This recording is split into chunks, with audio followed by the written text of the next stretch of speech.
Vamos falar de desenhos animados, certo? Eu passo esse negócio aqui mesmo, né? Isso.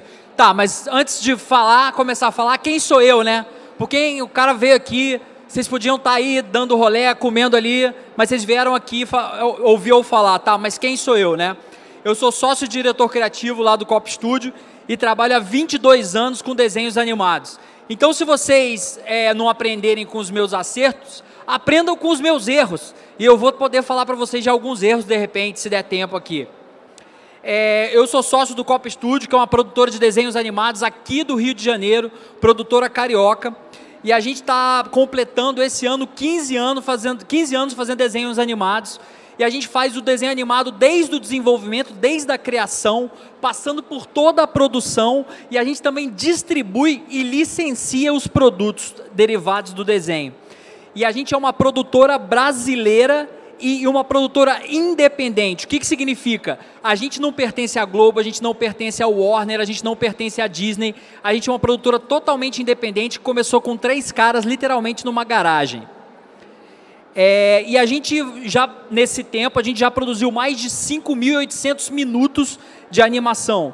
Poxa, 5.800 minutos é muito ou pouco? Bem, se vocês levarem em consideração que um animador, quando sai lá do Cop Studio falando assim, hoje eu trabalhei muito, ele produziu no máximo 10 segundos de animação em 8 horas de trabalho, imagina quantas pessoas não foram necessárias para produzir 5.835 minutos de animação. Hoje a gente trabalha com os principais parceiros e clientes que existem aí no mundo. A gente trabalha muito com o Cartoon Network, a gente fez uma série para Netflix, série para o Gloob, série para Discovery Kids, várias produtoras americanas e, é claro, também para o Maurício Souza. A gente lá no Copa, a gente produz desenhos para outras pessoas, mas a gente faz sobretudo os desenhos originais, ou seja, desenhos que nós mesmos criamos. E por conta desses desenhos originais, a gente foi 2 vezes indicado ao Emmy Kids Internacional. Uma vez pelo Irmão de Jorel e outra vez por uma outra série chamada Ico Beat Zip. Não era para tocar esse áudio, foi mal. Essa é uma das nossas séries, Tromba Trem.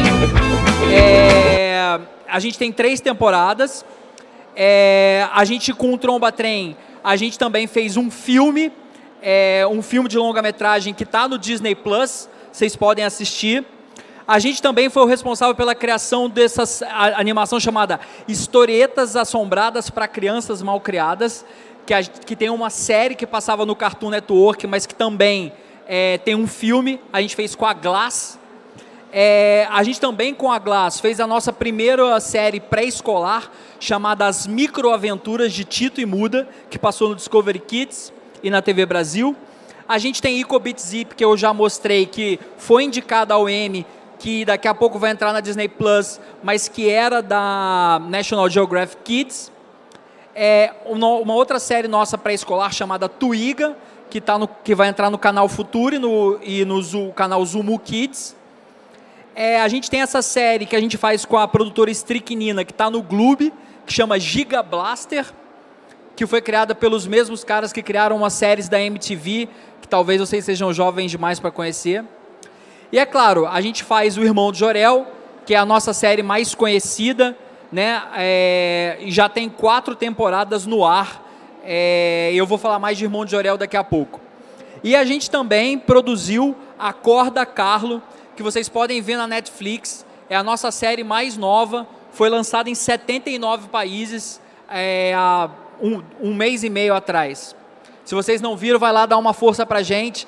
Se não quiser assistir, só deixa ligado lá, deixa passando, vai lavar uma louça.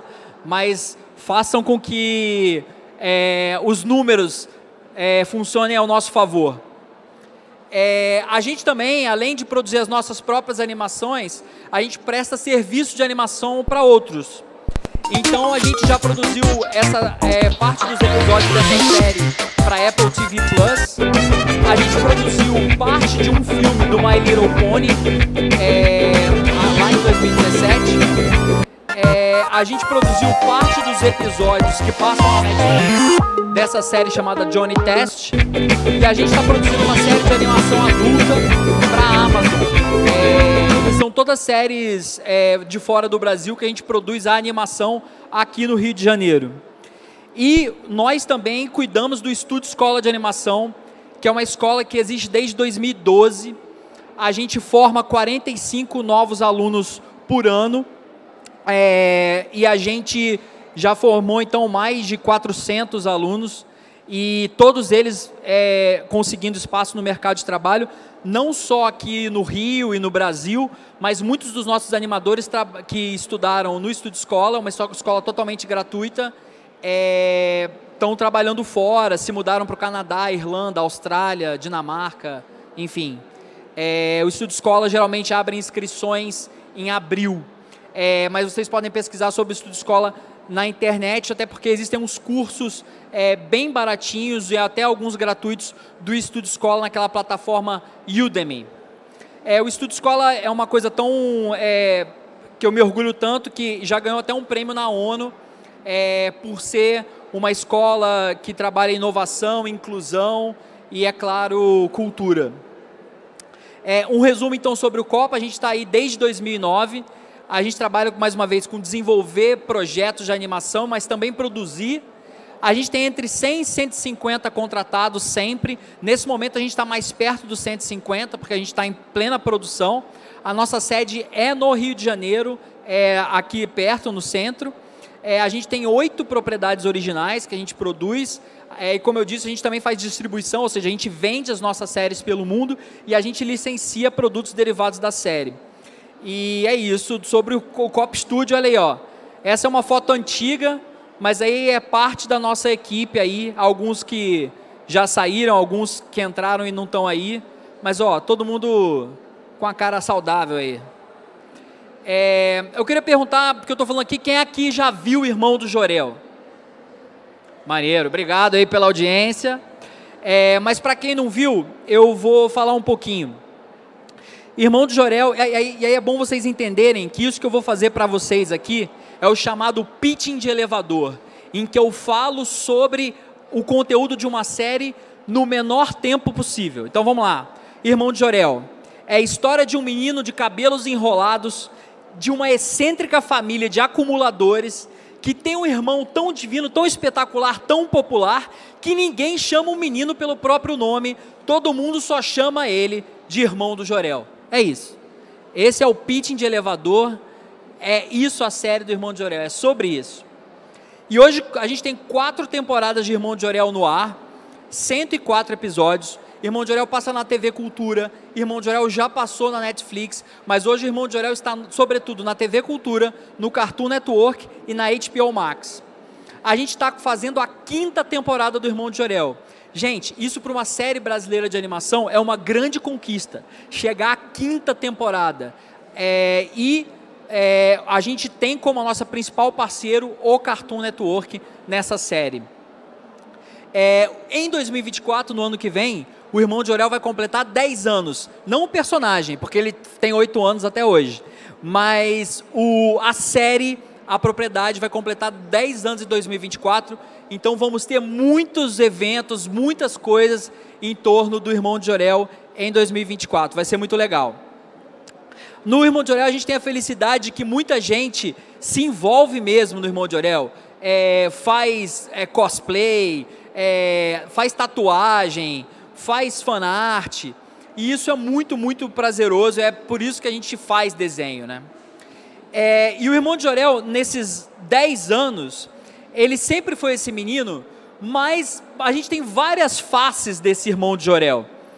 O Irmão de Jorel normal, mas o Irmão de Jorel quando lava o cabelo, o Irmão de Jorel quando usa capacete, quando ele está de menino ferido e ele quer ter privilégios porque ele está ferido, quando ele se arruma com as roupinhas da vovó Juju, quando ele está tentando um estágio, quando ele vai aprender inglês, quando ele está apresentando o Jornal do Quintal, quando ele vira garoto propaganda de uma rede de refrigerantes, quando ele tenta escalar, quando ele sonha que é astronauta, quando ele é o Pierrot, quando ele sonha que é vampiro, ninja, preto e branco, e é claro, quando ele está fantasiado de vovó Juju, que é uma grande personagem. Quando ele vira calvão de cria, quando a gente fala um pouquinho do passado dele, como bebê Irmão de Jorel, quando a gente fala do futuro dele, como velho Irmão de Jorel, e até quando ele vira pônei, numa coisa meio Jorge Sansa kafkaniana. Nesse ano a gente está tendo algumas novidades e agora eu vou precisar de áudio, como por exemplo o jogo do Irmão de Jorel que a gente está fazendo com uma desenvolvedora aqui do Rio também, a Double Dash. Em 2022, uma das séries mais queridas do planeta vai se tornar o jogo mais importante da galáxia.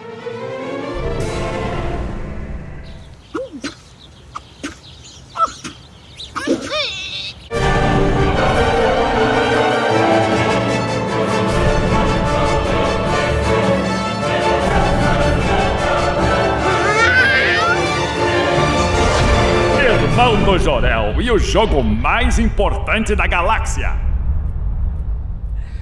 É exagerado como tudo no Irmão de Jorel. E a gente está fazendo aqui, então o Irmão de Jorel é jogo, Irmão de Jorel também é livro, a gente tem um livro lançado pela HarperCollins, Irmão de Jorel é skate, Irmão de Jorel é camiseta, a gente está com camiseta da Chico Rei, skate da Drop Dead Skateboards, então a gente vai movendo também toda uma cadeia produtiva para além do audiovisual, né? E o Irmão de Jorel ele é inspirado em muitas coisas. Ele é inspirado, por exemplo, na infância do próprio criador, que é o Juliano.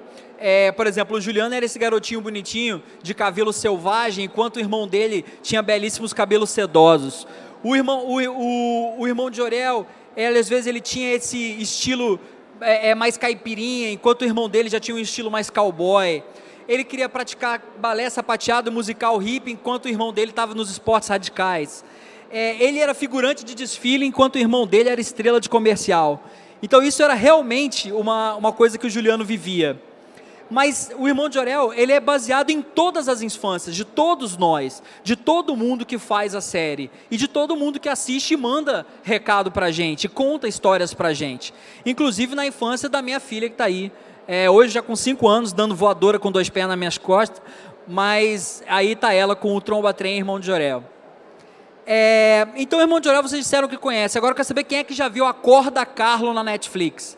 Caraca, olha aí, ó, teve gente que já viu. Mas, ó, todos vocês, vim aqui falar para vocês, vou contar todos os meus segredos se der tempo, mas eu quero uma coisa de vocês. Assistam, quem tiver Netflix, Acorda Carlo. Ou não assistam, dá play lá e vai lavar uma louça, arrumar uma coisa dentro de casa, mas deixa dando play. Mas para quem não viu, vou explicar o que é Acorda Carlo. Primeiro, que tal colocar um clipe de Acorda Carlo, com áudio também. Estresse deles! Se liga em mim, como eu sou estressado. Roubo batata frita da mesa do lado.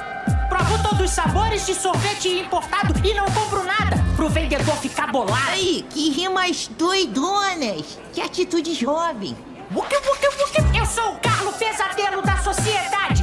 Olhem pra mim enquanto vandalizo a cidade. Nossa, que desenho legal! Pode escrever. Ele é o maior barato. Estresse! Eu seguro o guarda-chuva enquanto ajudo a idosa a atravessar a rua. Opa, não, peraí. Eu sou estressado, atravessando a rua pro lugar errado. Estresse! Era aqui mesmo que eu queria ir. Eu tava perdidinha. Obrigada. Ó, vai lá e compra o picolé pra você. Esse clipe aí, ele estava tentando provar para todo mundo que ele era estressado para ser internado no spa de segurança máxima onde estavam presos seus amigos. Porque Acorda Carlo é uma série muito doida, que é a história desse menino que vivia numa ilha da diversão sem motivo. E ele vivia com seu melhor amigo, o Alberto, que era um monstrinho da grama. E também com a Montanha Solange e muitas outras crianças. Um dia, brincando de pique-esconde lá na ilha, ele se escondeu numa floresta sinistra e pegou no sono. Ele dormiu por 22 anos. E aí ele dormiu guardado pela pomba Tatiana, junto com outros objetos esquecidos. Quando ele finalmente acordou, seus amigos tinham virado adultos, e a ilha da diversão sem motivo tinha se tornado o reino das decisões. Então, sem perceber, o Carlo, quando volta, ele se torna uma ameaça para o vaidoso rei do lugar, o Blaus. Porque no reino das decisões tem regras, e o carisma do Carlo pode despertar nas pessoas uma nova onda de diversão sem motivo, o que é muito perigoso. E isso é altamente proibido. Então, sem perceber, o Carlo, o Alberto e a Tatiana vão se tornar rebeldes, aliciando outros grupos pelo caminho, porque se divertir é revolucionário. É isso. Você acorda Carlo. Então assistam, é divertido. Obrigado. Como teve gente aqui que disse que tem interesse em trabalhar com animação, eu vou mostrar um pouco como é uma produção, bem rapidamente. Tudo começa num roteiro. Gente, isso aqui é um roteiro. Isso aqui é um roteiro numa parede. Várias ceninhas escritas em post-its e colado na parede. E a gente faz storyboards, faz estudos à mão mesmo, que a gente vai colando na parede para todo mundo ver. E aí a gente chega no primeiro momento de fazer os estudos de arte. Então a gente começa a fazer, por exemplo, os conceitos. Aqui é o conceito do bug, aqui é um conceito da Kombi, um conceito do helicóptero do rei, um conceito do teatro abandonado, o conceito do castelo. E aí, depois de trabalhando esses conceitos, aprovando, a gente vai fazendo as versões em cores também. Aqui, por exemplo, o castelo já com cor, com rei. Aqui um vestiário de clube de futebol. Aqui uma casa de show com os P-Funks, que são punks e funks. Aqui mais uma parte da casa de shows. Aqui é a caverna do Alberto. Aqui tem um muro de tijolinhos amarelos, que a gente ficou testando diferentes texturas até chegar nas cores finais. Aqui é o teatro abandonado. E também aqui perto do abismo. Então a gente também tem outras versões, como essa versão em preto e branco de Um Sonho. Mais uma do abismo. E a gente se inspira muito em locais conhecidos. Quem consegue reconhecer esse lugar? Isso aqui é totalmente inspirado em Santa Teresa, gente. Isso aqui, quem vai em Santa Teresa conhece. E a gente foi se inspirando para fazer o Distrito do Groove e a versão colorida. E depois foi evoluindo para isso. E isso aqui, gente, é um vídeo que a gente fez. Apesar da animação ser 2D, a gente fez um teste de vídeo 3D para ver como é que ficaria esse lugar, né? Esse Distrito do Groove, que é totalmente inspirado no Rio de Janeiro também, né? Então é muito legal poder fazer animações nacionais em que a gente pode colocar as inspirações do que a gente vê, do que a gente vive, do lugar que a gente mora, do lugar onde os artistas moram, com referências que não são as referências dos gringos, que são as nossas referências, entendeu? Quando eu via Superman pequeno, eu ficava procurando pela cidade onde é que tinha cabine telefônica, porque o Superman se trocava dentro de uma cabine telefônica. Quando eu era pequeno, eu ficava procurando lata de lixo que fosse de lata, com tampa, igual as latas de lixo que tinham um manda-chuva dentro. Então é muito bom a gente poder fazer uma série de animação brasileira que tem as referências do Brasil, né? E a gente também faz esse tipo de arte, que é pegar e fazer uns closes super realistas dos personagens, e isso também faz parte do departamento de arte. Aí eu vou mostrar para vocês alguns conceitos de personagem. O Carlo começou assim, sendo desenhado num caderno, foi evoluindo. O Carlo, Humberto, a Tatiana, a gente fez eles em biscuit para ver como é que eles ficavam tridimensionais. E aí a gente foi testando as expressões com diferentes artistas, até que a gente chegou nos conceitos mais finais do Acorda Carlo. E aí a gente já podia partir para os storyboards, que o storyboard é você pegar o roteiro e transformar esse roteiro numa espécie de história em quadrinhos, para você depois gravar a voz e aí fazer o animatic para animação. Então a gente começou os storyboards fazendo assim esses quadros que representavam cenas completas, né, que a gente chama tópicos ilustrados, e a gente foi evoluindo isso até chegar no storyboard propriamente dito. Aqui uma versão do animatic de Acorda Carlo.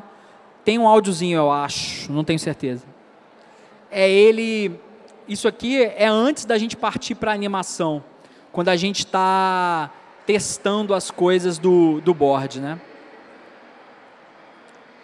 Aqui um pouquinho sobre os personagens, porque depois que a gente faz toda a conceituação, a gente tem que fazer o banco de personagens, o personagem em todas as suas visões, os personagens com diferentes expressões, as diferentes posições das mãos dos personagens, né? Aqui mais um giro.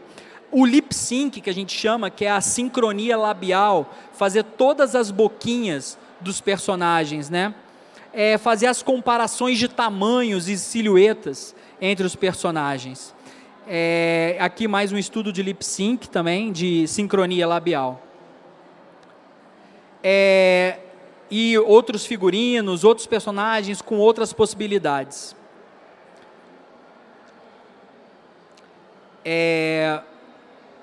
Em animação, eu vou tocar um videozinho com áudio em que a gente explica mais rapidamente o processo de animação, uma animação da Vovó Juju.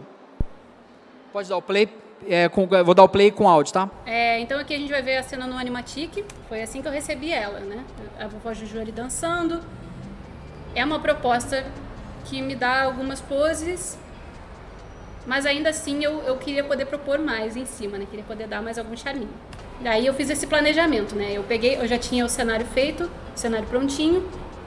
Eu agora rascunhei por cima do que poderia ser essa ideia, né? De como poderia ser essa dança. Bem rascunhado ainda, né? Super rascunhado, assim, apenas com uma leve proposta. Tanto que, assim, a Vovó Juju muda de tamanho, vocês conseguem ver isso, assim, alguns desses problemas, né? Mas é só uma ideia, só um momento de eu ter ideia mesmo, de eu pirar um pouquinho em cima. Depois eu peguei o nosso personagem articulado, né, da Vovó Juju. Ou seja, o tal do rigging. O rigging, isso. E fui posicionando mais ou menos em cima de onde eu queria. E aí aqui eu comecei a intervalação. Aí já é a animação praticamente pronta. Isso, aqui já é ela mais prontinha mesmo. Aí depois eu mexi um pouquinho o cabelinho dela, a sainha, enfim. E aqui é a cena final, com os devidos toques finais. Eu já fiz um pouquinho mais de brilho nas teclas. Eu fiz cada setinha lá da tela se mexer junto com a dancinha dela. Agora a gente pode comparar as 4 versões ao mesmo tempo. Uhum. E tu vê que até algumas coisas ficam num tempo um pouco diferente, né? Porque eu fui aos poucos adaptando. Massa, aí vem toda a finalização de som, finalização de imagem, e aí o que a gente chama de entrega, né? Que a gente empacota o desenho e manda lá pro Cartoon Network para estrear. E olha, gente, eu ia mostrar mais uma cena animada, mas enquanto vai tocando, eu convido aí vocês a fazerem algumas perguntas, porque a gente tem, acho que, tipo, 5 minutos finais. Passou tudo muito rápido, mas aí vocês podem perguntar alguma coisa que vocês queiram saber. Vai subir você, não vai? Marcele, obrigado. Ai, meu Deus.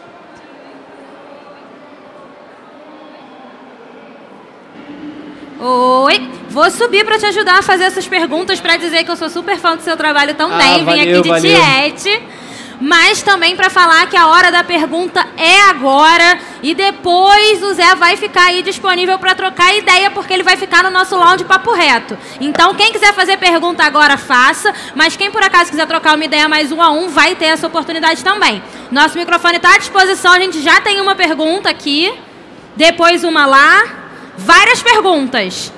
O microfone está aqui. Show. Então vamos lá. Oi, boa tarde. Boa tarde. Parabéns, sou fã do Irmão do Jorel. Opa, valeu.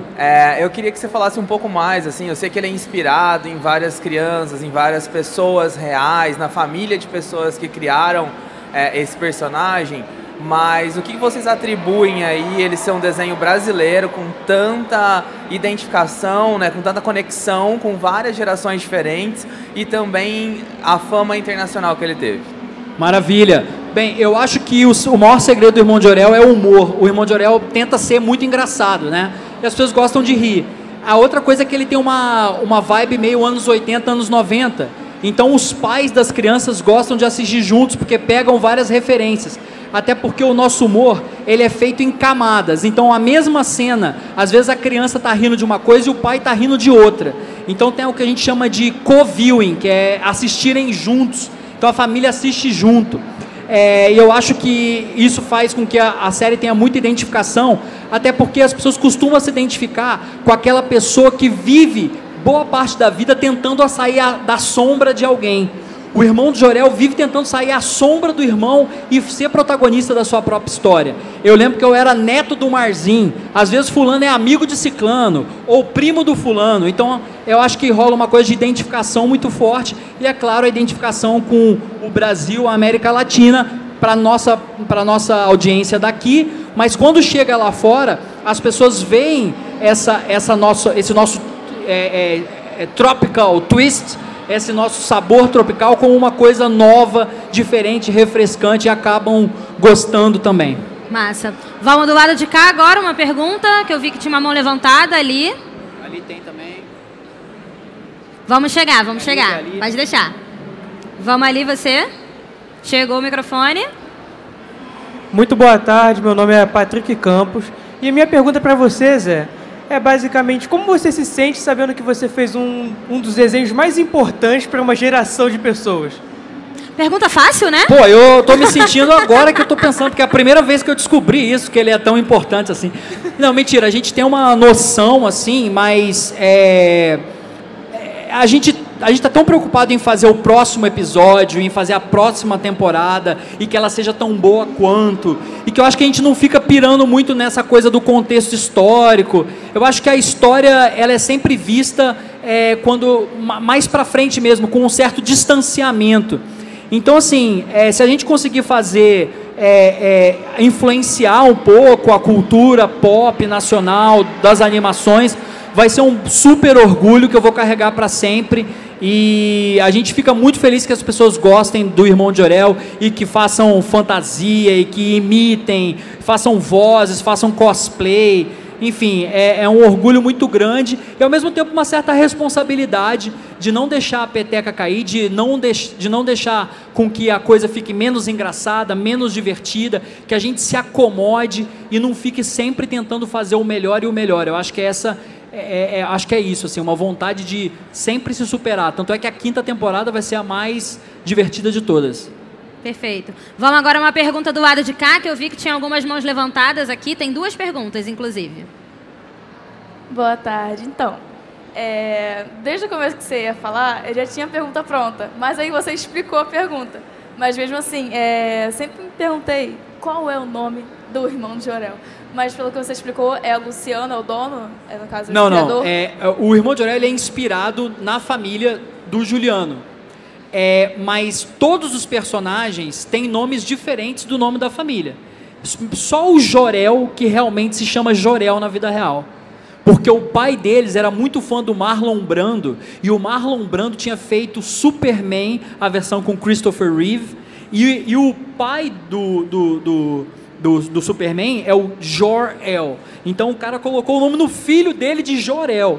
Então o Jor-El é o único personagem que o nome da família que foi inspirada é o mesmo. Todos os outros os nomes são diferentes. O pai é seu Tadeu, no desenho é Edson. O irmão é Federico, no desenho é Nico. A mãe é a Denise, no desenho é Danusa.